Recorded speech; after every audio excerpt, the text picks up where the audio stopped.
આગળ વાત કરીએ જયરાજ આહિરની ધરપકડ બાદ માયાભાઈ આહિરનું નિવેદન સામે આવ્યું। સમગ્ર મામલે સૌપ્રથમ વખત માયાભાઈ આહિર બોલ્યા છે। પોતાના પુત્ર વિશે બોલવાને બદલે ગીતા ઉપદેશની વાત કરી।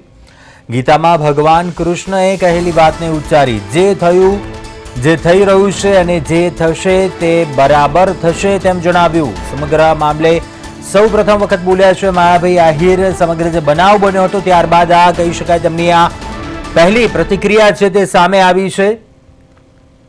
ગીતામાં ભગવાન કૃષ્ણએ કહેલી વાતને ઉચ્ચારી હતી।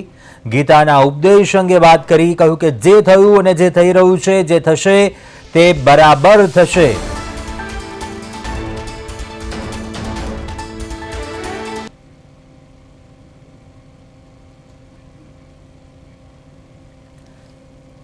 માયાભાઈ આહિરનું નિવેદન સામે આવ્યું છે।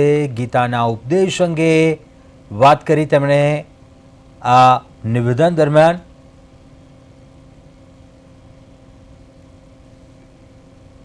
જોશો નું ફ્રેશ જોઈ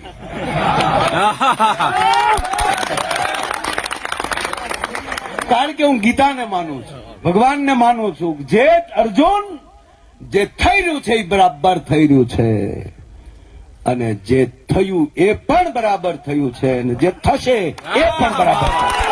બસ આ દ્વારકાધીશ કહીશ, હું નહીં।